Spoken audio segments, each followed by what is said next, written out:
नमस्कार दोस्तों, मैं संतोष कुमार आपको अपना यूट्यूब चैनल मैथ मीडिया में स्वागत करता हूं। दोस्तों, मैं इससे पहले जो वीडियो बनाया था वो चक्रवृद्धि ब्याज का वीडियो था। उसमें चक्रवृद्धि ब्याज जो है वो 2 वर्ष के निकालना कैसे जाता है वो सिखाया था। लेकिन कि इस वीडियो में मैं 3 वर्ष का चक्रवृद्धि ब्याज निकालना सिखाऊँगा और जो सवाल सॉल्व करूँगा वो परीक्षाओं में पूछा जा चुका सवाल सॉल्व करूँगा। क्योंकि परीक्षाओं में जो पूछा जाता है सवाल वो चक्रवृद्धि ब्याज से बहुत कम पूछा जाता है और चक्रवृद्धि ब्याज जो निकाला जाता है वो 2 वर्ष, 3 वर्ष, 4 वर्ष, कई वर्ष के निकाल सकते हैं। लेकिन परीक्षा में जो पूछा जाता है अधिकतम 3 वर्ष तक पूछा जाता है। 3 वर्ष के बाद जो 4 वर्ष का चक्रवृद्धि ब्याज जो बहुत ही मुश्किल से पूछा जाता है, नहीं तो नहीं पूछा जाता है।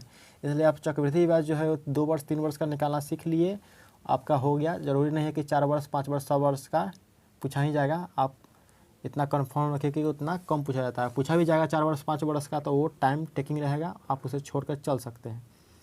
तो मैं इस वीडियो में क्या बताऊंगा, 3 वर्ष का चक्रवृद्धि ब्याज कैसे निकाला जाता है वो सिखाऊंगा।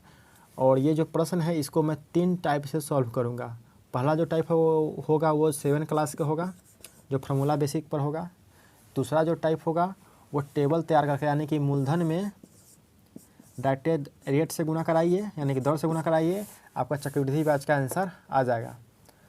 और ये टेबल जो देख रहे हैं इसको कैसे इसी में से, और मैंने जैसे देखिए 5% के दर से निकालना है तो 5% की जगह पर कितना है, आपको इतना रखे हुए हैं तो ये रख लीजिए, यानी कि मूलधन में इतना से गुना करा दीजिए, आपका आंसर तैयार है। तो ये होता है टेबल फॉर्म में, यानी कि मूलधन में दर से गुना करा करके आपका आंसर आ जाएगा। जब ये टेबल कभी कभी याद नहीं रहेगा तो उसके लिए भी मैं एक तरीका लाया हूँ, जो है अनुपात फॉर्म में, यानी अनुपात के द्वारा भी आप चक्रवृद्धि ब्याज निकाल सकते हैं। वो अनुपात क्या रहेगा, 3:3:1 रहेगा। तो मैं बारी बारी से, आइए मैं सभी 2 क्वेश्चन को सॉल्व करके सिखाता हूँ। सवाल क्या है, 16,000 रुपये का 5% वार्षिक दर से 3 वर्ष का चक्रवृद्धि ब्याज क्या होगा जब ब्याज वार्षिक संयोजित होता है। और अभी जो बताऊँगा वो बेसिक लेवल बताऊँगा। जैसे कि ये जो 16,000 इसमें दिया है ये क्या है, तो आपका 16,000 मूलधन दिया हुआ है, 16,000 और 5% क्या है, रेट दिया हुआ है, दर दिया हुआ है आपको 5%, और टाइम जो है 3 वर्ष दिया हुआ है।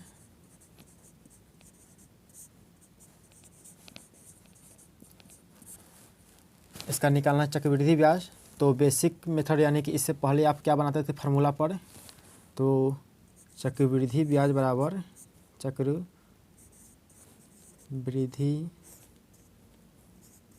ब्याज निकालने के लिए फार्मूला होता था मूलधन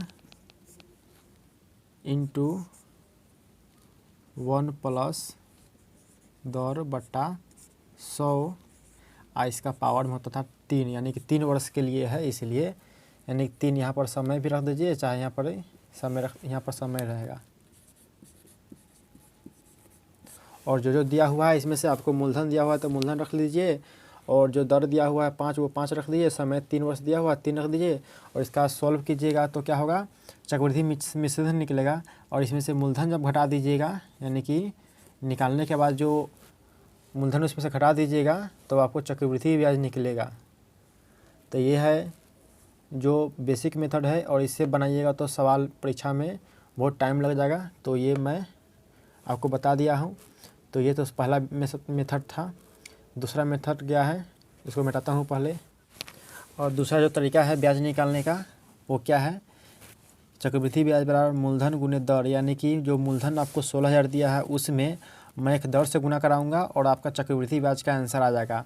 तो दर मैं क्या लिया हूँ, देखिए यहाँ पर तो दिया हुआ है दर 5%, लेकिन मैं दर में 5% नहीं लिया हूँ, क्योंकि ये टेबल जो देख रहे हैं इसमें 5% के लिए 3 वर्ष का चक्रवृद्धि ब्याज जो होता है वो 15.7625 है। तो इसीलिए हम 5% के जगह पर 15.7625 रख लिए हैं। और इसमें अगर आपको 5% है और आपको 1% दिया रहता 3 वर्ष के निकालने के लिए कहता दर, आप ये लेते।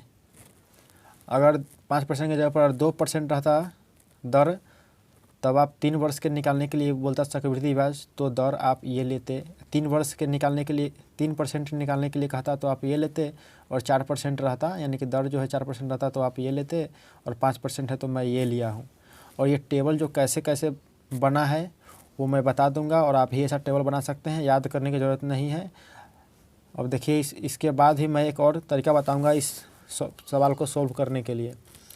तो इस सवाल को मैं अभी सॉल्व करता हूं। देखिए 16,000 गुने 15.7625 है। और देखिए प्रतिशत जब उड़ाइएगा तो बटा में 100 आता है, ये पता है आपको। परसेंट जब पढ़े होंगे तो समझ में आया होगा। और यहाँ पर देखिए दशमलव जो है 4 गो अंक के छेका हुआ है, तो इसको दशमलव उड़ाइएगा तो 4 गो जीरो नीचे आ जाएगा, 2 4 गो जीरो नीचे आ जाएगा। अब देखिए कटने वाला कौन कौन है, 3 गो जीरो से 3 गो जीरो कट जाएगा। अब हो गया 16, आई हो गया 15.7625, इतना हो गया। इसको गुना कराइएगा तो आपका आंसर आएगा। देखिए 16 का टेबल आता है, 16 पंचे 80, 80 के जीरो हासिल 8, 16 दूना 32, 8 40 के जीरो हासिल 4, और 16 छक 96, 400, 100 के जीरो हासिल 10, और 16 सत्ते 112, और 10 122, 122 के 2 हासिल 12, और 16 पंचे 80 और 12 92, 92 के 2 हासिल 9, 16 कम 16, 16 9 25 हो जाता है, तो 25 लिख लिए। अब देखिए बट्टा में कितना 3 गो जीरो है, तो 3 गो जीरो रहने दीजिए। अभी 3 जीरो काटिएगा ऊपर वाला 3 जीरो से, तो कितना आंसर आएगा 2522 आंसर आएगा आपका इस सवाल का। यानी कि 16,000 का 5% वार्षिक दर से 3 वर्ष का जो चक्रवृद्धि ब्याज है आपको 2522 आया। ये सवाल बहुत ही इजी तरीक़ा से बन गया है, क्योंकि मैं तरीका अपनाया हूँ वो टेबल फॉर्म वाला, यानी कि 5% का कितना होता है वो डायरेक्ट लिख करके बनाया हूँ। तो ये जो है बहुत ही जल्दी से ना जवाब ले आता है। और आप भी ऐसा जवाब लाना चाहते हैं, जल्दी ही बनाना चाहते हैं, तो आपको ये टेबल ध्यान रखना है। अब मैं आपको सिखा देता हूँ कि ये टेबल जो तैयार होता है वो कैसे होता है। अगर 1% दर है और 3 वर्ष के लिए टोटल दर निकालना चाहते हैं तो आप कैसे निकालिएगा, और 2% दर है तो 3 वर्ष का टोटल दर कितना होता है वो निकालना, यानी 3 वर्ष में कितना हुआ वो निकालने के लिए टेबल तैयार किया गया है। तो मैं बताता हूँ कैसे निकाला जाता है। देखिए सबसे पहले शुरू करता हूँ मैं 1 से। 1% के लिए क्या होगा तरीका, तो इसमें आपको 3 कॉलम बनाना है। तो मैं 3 कॉलम बना लेता हूँ। इसमें एक ये 3 हो गया। अब इसमें क्या करना है कि पहले वाले जो लिखाता है कॉलम उसमें दर का क्यूब किया जाता है, और इसके बाद वाले जो कॉलम होता है उसमें 3 से गुना किया जाता है और दर का स्क्वायर करके, और उसका आखिरी वाला जो कॉलम होता है उसमें 3 से गुना किया जाता है बिना स्क्वायर किए हुए। यानी कि इस कॉलम में दर का पावर 3 करके लिखना है, और इस कॉलम में जो दर है यानी कि रेट है उसका स्क्वायर करके उसमें 3 से गुना कर देना है। ये 3 से और ये 3 इसलिए आ रहा है क्योंकि जो मैं जो निकालने जा रहा हूँ वो 3 वर्ष का निकालने जा रहा हूँ, इसलिए यहाँ पर 3 रख लिए हैं। और थर्ड जो कॉलम है उसमें क्या करना है कि दर में गुना कराना है 3 से, यानी इसमें स्क्वायर नहीं आएगा। तो यही सूत्र यही रहेगा, फार्मूला यही रहेगा, यह फार्मूला पढ़े सबका बन का निकलेगा। और एक बात और ध्यान रखना है, जब मैं 1% या 2% या 3% का रखूँ तो हर बार ध्यान रखना है कि ये जो कॉलम है इसमें हर हाल में 2 अंक ही रहने देना है, इस कॉलम में भी 2 ही अंक रहने देना है, और बाकी बात जो बचेगा उसको इधर करिए, यानी कि हासिल में जाने देना है। यानी कि इसमें अगर आपको 3 अंक पुड़ जाए तो 1 अंक जो बचेगा उसको इसमें रख देना है, हासिल दे देना है, और यहाँ पर 2 ही अंक लिखना है। अगर इसमें आपको 3 अंक पुड़ जाए तो इसमें भी 2 ही अंक लिखना है, और एक अंक जो है इधर हासिल में दे देना है, यानी कि रिमाइंडर में दे देना है। अब यहाँ पर ध्यान देना है बात और कि अगर 1 अंक पूरेगा तो 1 जीरो दे करके 2 अंक पूरा देना है। इसमें भी अगर 1 अंक पूरेगा तो आपको तो पुराना है 2 अंक, तो 1 जीरो दे करके 1 अंक और पूरा सकते हैं। अब जैसे ही मैं इसको सॉल्व करूँगा तो आपको समझ में आने लगेगा। जैसे 1% है तो क्या करेंगे, 1 का क्यूब रखेंगे, 1 का क्यूब करेंगे, और 1% है तो क्या करेंगे यहाँ पर 3 गुने 1 का स्क्वायर करेंगे। 1 का स्क्वायर कितना होता है, 1 ही होता है, बाद में कर लीजिएगा। और 3 गुने कितना 1, इसको क्या होता है, 1 के पावर 3 कितना होता है, 1 होता है। और ये कितना हो जाएगा, 3 एकम 3 ही हो जाएगा, और ये हो जाएगा 3 एकम 3 हो जाएगा। अब करना क्या है कि हम बताए थे कि जो कॉलम है ये, यानी कि इस कॉलम में जो लिखाता है वो हर हाल में 2 अंक लिखाना चाहिए, और इसमें भी 2 अंक होना चाहिए। 2 से ज़्यादा होगा तो इसमें हासिल दिया कर काम हो जाएगा। इसमें तो 1 अंक है तो 1 जीरो दे करके 2 अंक पुरा सकते हैं, और इसमें 3 है, इसमें भी 1 अंक है तो 1 जीरो दे के 2 अंक पुरा सकते हैं। अब करना क्या है कि यहाँ पर ये जो कॉलम रो दिख रहा है, ऐसे नहीं कि जो चिन्ह दिख रहा है इसी जगह आपको दशमलव दे देना है। इसी जगह दशमलव देना है तो कितना हो जाएगा, 3.0301, यानी कि 1% का आपका निकल के आ गया 3.0301, यानी कि 1% का निकल गया।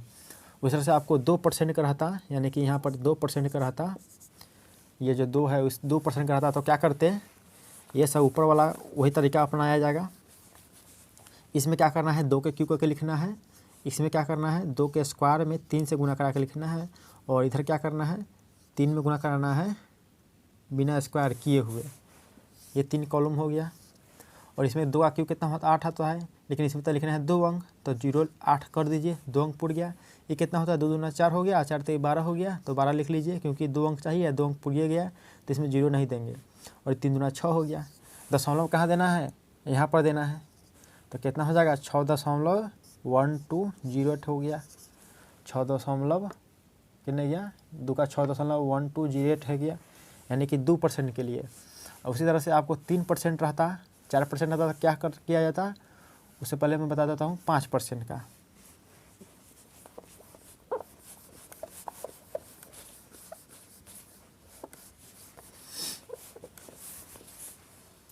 तो मैं 5% के बारे में बताने जा रहा हूँ। 5% में ये 3 वर्ष का चक्रवृद्धि ब्याज कैसे निकाला जाता है, यानी कि एक वो फिक्स रेट, यानी कि नेट रेट जो है कितना होगा। तो आखिरी वाले में क्या किया जाता है, 5 का क्यूब किया जाता है, इस कॉलम में 5 का क्यूब किया जाता है। उसके बाद क्या करना है, 5 के स्क्वायर कर करके 3 से गुना करा देना है, और इसमें क्या करना है, बिना स्क्वायर किए हुए 3 से गुना करा देना है। ये ध्यान रखना है। 5 का क्यूब कितना होता है, 125 होता है, और इसका कितना हो जाएगा, 5 दूना 50, 25 हो जाएगा, 25 तेईस 75 हो गया, और इसका हो गया 15। अब 125 जो है इसमें तो 3 अंक है, तो लिखना है 2 गो, तो एक जो है ये हासिल चल जाएगा, इन्हें करिया इधर में आ जाएगा, तो ये 25 के 25 लिख लीजिए। 2 को जरूरत था, एगो जो बच गया उसको इधर ले आए, तो ये 75 है, एक जोड़ दिया तो कितना हो जाएगा 76। इसमें 2 अंक चाहिए तो इधर करिए, हासिल नहीं निकल कर आएगा, 76 के 76 रहेगा, और ये 15 के 15 रहेगा। तो कितना टोटल बन गया आपका, यहाँ पर दशमलव दे दीजिए, यानी कि इस आरी वाला जो लिखने के बाद दशमलव दिया जाता है तो दशमलव दे दीजिए, तो कितना हो जाएगा 15.7625। तो इसी तरह से हम यहाँ पर रखे थे 15.7625, 5% के लिए। जब इतना समझ में आएगा तो बाकी बात जो है आप खुद ही कर लीजिएगा। अब देखिए, उतना समझ में आ गया हो, दो तरीका आप जान गए होंगे, तो तीसरा तरीका क्या होता है, मैंने तीसरा मेथड क्या है बनाने का वो मैं इसमें सिखाता हूँ। तीसरा मेथड जो है वो कब उपयोग में आएगा, जब आपको ये टेबल भूल जाएंगे, यानी कि ये टेबल याद नहीं रहेगा, चाहे निकालने नहीं आएगा, तब आप तीसरा मेथड को यूज कर सकते हैं। वो कैसे निकाला जाता है, देखिए आपको रेशियो याद करना होगा, यानी कि 3 वर्ष का जब 3 वर्ष का जब चक्रवृद्धि ब्याज निकालना होता है तो आपको एक रेशियो याद करना है। वो क्या है, 3:1, यानी कि ये रेशियो आपको याद रखना होगा। जब रेशियो याद रहेगा तो आपको जो है ना 3 वर्ष का चक्रवृद्धि ब्याज इस तरह से भी निकाला जाता है। तो कैसे निकलेगा, तो देखिए यहाँ पर ही ये जो 16,000 है इसका 5% निकालिएगा और यहाँ पर लिख लीजिएगा, और जितना आंसर आएगा उसका फिर 5% निकालिएगा, यहाँ पर लिख लीजिएगा, फिर जितना आंसर आएगा उसका 5% लिख करके यहाँ लिख लीजिएगा। तो वो तरीका देखते हो क्या होता है। तो 16,000 है, 16,000 का मैं क्या करता हूँ, 5% है रेट, तो 5% निकालता हूँ, तो 5/100 कितना हो गया, 0 से 0 कट जाएगा, 16×5 = 80 हो जाएगा, यानी कि 800 हो गया। तो ये जो पहला अनुपात है उसके सामने मैं 800 लिख लूँगा। अब यहाँ पर क्या लिखाएगा दूसरा अनुपात के सामने, तो फिर ये जो 800 आया है इसका फिर 5% निकाल लूँगा, तो 5% निकालेंगे, 5/100 से निकालेंगे। अब यहाँ पर 2 0 से 0 कट गया तो कितना हो गया, 8×5 = 40, यानी कि 40 आया। तो ये दूसरा अनुपात है उसके सीके 40 लिख लूँगा। अब देखिए, अब इसके सामने क्या लिखा गया था, फिर इसका 5% निकाल करके 5/100 हुआ, इसका फिर 5% निकालेंगे और जितना आएगा उतना यहाँ पर लिखेंगे। तो 0 से 0 कट गया, 5 दूना 10 कट गया और 2 दूना 4 कट गया। कितना आंसर आया, 2 आया। यानी कि ध्यान क्या रखना है कि ये जो अनुपात है इसके सामने 3 अनुपात है, तीनों के सामने कुछ संख्या लिखा जाता है। वो कैसे निकलता है, तो जो मूलधन होता है उसका 5% निकाल करके यहाँ पर लिखा जाता है। तो यहाँ पर 800 आया तो 800 मैं लिख लिया। इसके सामने क्या लिखाएगा, तो ये 800 है, उसका फिर 5% निकालेंगे 5/100 करके, और जितना आंसर आया यानी कितना आया 40 आया तो 40 लिख लिए। और इस एक जो है अनुपात, इसके सामने क्या लिखाएगा, तो ये 40 जो बचा हुआ है इसका फिर 5% निकाल करके लिख देना है। यानी कि पहला जो है 800 इसका 5% है, और ये जो लिखाया है वो इसका जो है ना 5% है, इसका 5% यहाँ लिखा गया है, फिर इसका 5% जो है यहाँ लिखा गया है। इतना करने के बाद आपको क्या करना है, अब इसको मैं मिटा लेता हूँ। इतना करने के बाद क्या करना है, गुना करा देना है, इसको गुना करा देना है। गुना करा करके जोड़ लेना है, आपका चक्रवृद्धि ब्याज आ गया। यानी कि गुना कराइए कितना होगा, 8 3 2400 हो जाएगा, जोड़ के चिन्ह दे दीजिए, और 4 3 12 यानी कि 120 हो जाएगा। फिर जोड़ के चिन्ह 2 एकम 2 यानी 2400, फिर 120 और 2 सब मिला कर कितना हो जाएगा, 24 1 2522 हो जाएगा। यानी कि 2522 आपका आंसर आ गया। ये जो था मेथड, ये रेशियो मेथड था, यानी कि रेशियो के द्वारा कैसे निकाला जाता है चक्रवृद्धि ब्याज वो था। और आगे जो मैं क्वेश्चन लूँगा वो मैं डायरेक्ट रेशियो मेथड पर बनाऊँगा, क्योंकि अगला जो क्वेश्चन है उसमें दर जो है 7.5% है। दर जब 7.5% है तो मैं जो इस टेबल तैयार करवाया हूँ उसमें तो 7 1 2 ये सब का है, आधा का तो नहीं है। तो जब ऐसा आधा वाला रहे तो आप कितना टेबल याद कीजिएगा।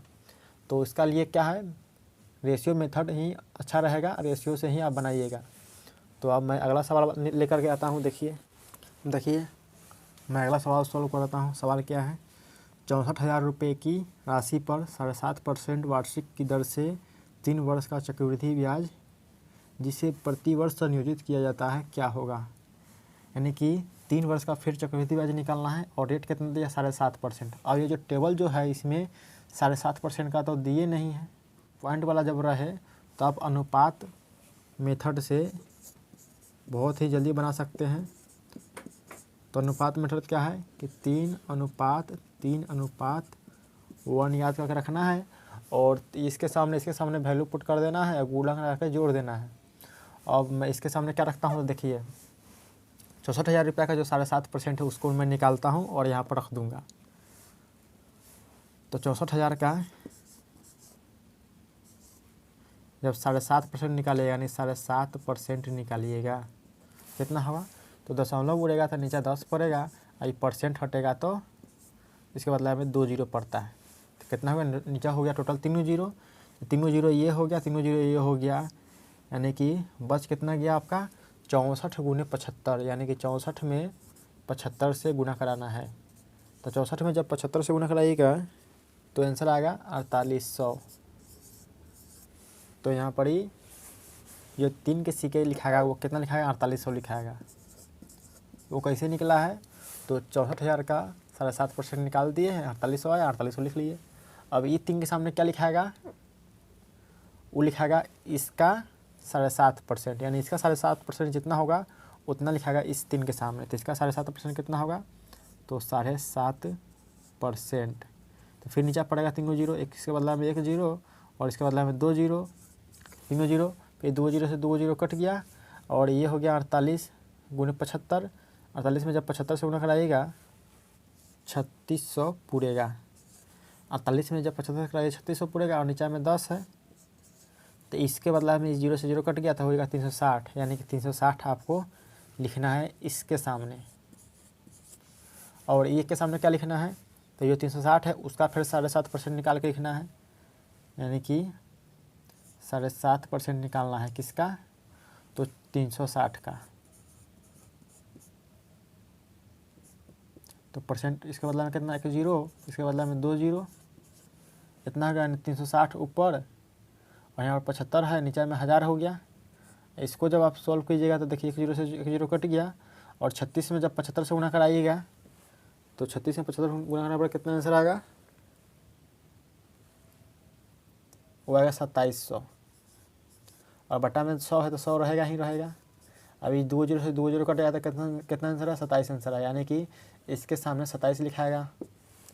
अब करना क्या है, आखिरी स्टेप में क्या करना है कि इसको इसको गुना करा लेना है, इसको इसको गुना करा लेना है, इसको इसको गुना करा लेना है और अब जोड़ लेना है। अब देखिए क्या करना है, इसमें जब गुना कराने के लिए बोले थे तो गुना हो करा लिए, मैं लिखे कितना 14,400 और इसको गुना करा लिए कितना लिखे 10,1080, इसको जो गुना कराया तो कितना हुआ 2700 हुआ। अब क्या कर रहे हैं, उसको सबको जोड़ लिए हैं, जब 14,400 10,80 और 27 को जोड़े हैं तो 15,507 हो गया, यानी आपका आंसर आ गया। तो 15,507 किधर गया, तो ऑप्शन नंबर सी हो गया आपका आंसर। और ये जो क्वेश्चन है वो SSC में पूछा गया क्वेश्चन है। और पसंद आएगा तो मेरे वीडियो को लाइक कर लीजिएगा और चैनल को सब्सक्राइब कर लीजिएगा, क्योंकि आगे मैं भी ऐसे वीडियो बनाते रहूँगा।